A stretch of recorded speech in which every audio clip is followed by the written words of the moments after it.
Darwin sobre Darwin es la nueva exposición temporal que podemos visitar en el Museo de la Evolución Humana, y se llama así porque hace un recorrido por la vida y la obra de Charles Darwin a través de lo que el naturalista, de cuya muerte se conmemoran ahora 130 años, dejó escrito.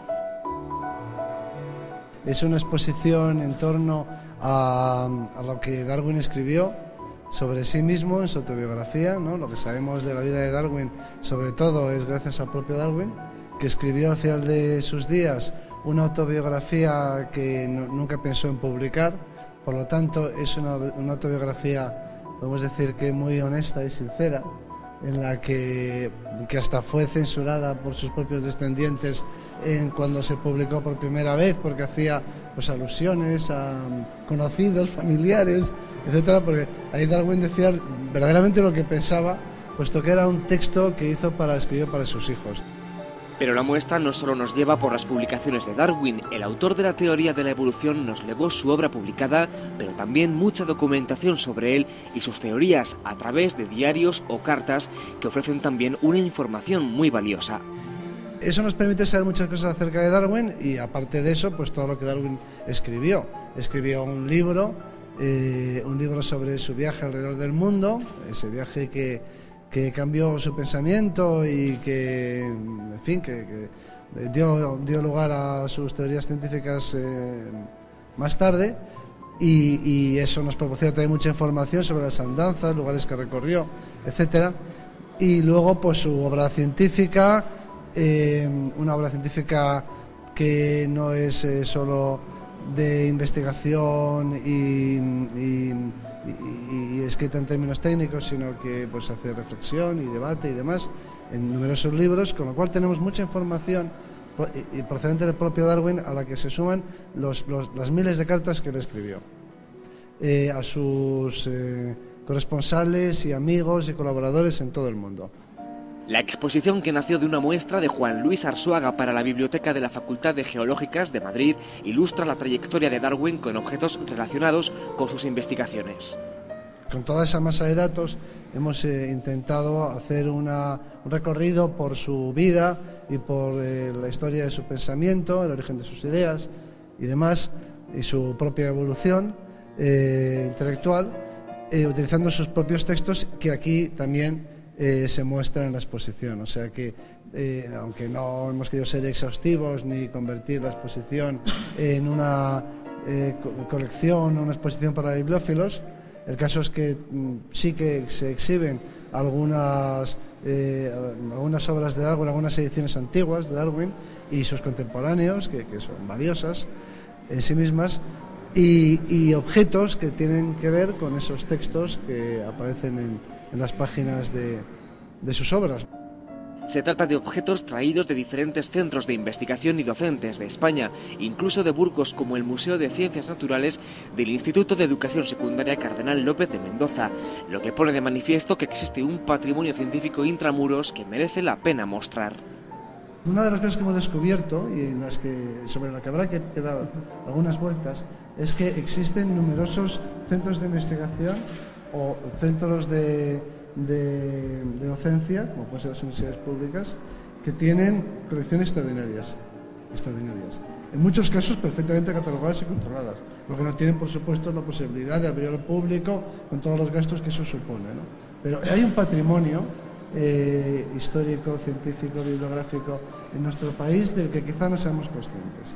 Entonces, lo que tenemos que hacer es aprovechar los espacios públicos para exhibir todo ese material que es de un valor increíble. Todo lo que podemos ver en Darwin sobre Darwin viene a ampliar una parte de la exposición permanente del museo, aquella dedicada a la teoría y la historia de la evolución en el nivel cero. Hay una conexión muy clara, muy evidente entre el Museo de la Evolución Humana y la exposición, porque en este museo, cuando se hizo el diseño, el discurso, el guión del museo, pues se situó a Darwin en un lugar preferente, claro, porque Darwin obviamente nos proporciona una visión completamente diferente del ser humano, de su origen y de su naturaleza. Y Darwin, en cierto modo, preside está en el núcleo, literalmente en el núcleo de la exposición permanente del museo, Y por lo tanto aquí lo que hacemos es una extensión, en cierto modo, todo lo que no nos cupo, todo lo que no pudimos contar, la exposición permanente quizá, ampliado y por cierto con un desarrollo aquí en esta exposición especial para los temas de evolución humana, de los que Darwin se ocupó. La exposición temporal demuestra que de Darwin aún queda mucho por conocer y que lejos del cliché que todos tenemos de él, hay muchos puntos de vista desde el que analizar su figura. Lo mejor lo más interesante de Darwin es que hay 4 o 5 Darwin.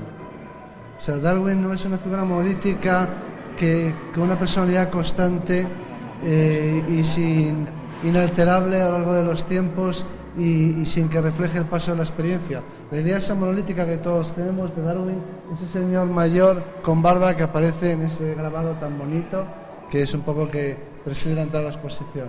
No, hay un Darwin que es un niño, que es un crío con sus aficiones, con sus ilusiones. Hay un Darwin estudiante de humanidades en Cambridge, que es otro Darwin. Hay un Darwin de 21 años que se embarca a dar la vuelta al mundo en un viaje hacia lo desconocido que dura 5 años. Y es un Darwin aventurero, vamos a decirlo así, Darwin Indiana Jones, podríamos decir, apasionante, que también hay que descubrir. Hay un Darwin después que se casa y que empieza una vida en Londres. Hay un Darwin que se muda luego a Down y empieza a desarrollar unas teorías que le van complicando la vida. Es decir, lo mejor de Darwin es que hay muchos Darwin y irlos descubriendo uno detrás de otro es fascinante. Además de conocer mejor a Darwin, aún queda por explorar aquellas conexiones que le relacionan con un momento concreto de la historia y de la ciencia. Darwin es un filón, que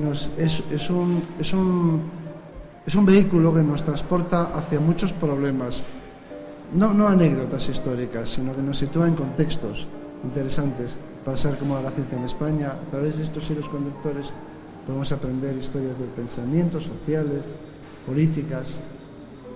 Por lo tanto, Darwin es un personaje fascinante y polifacético.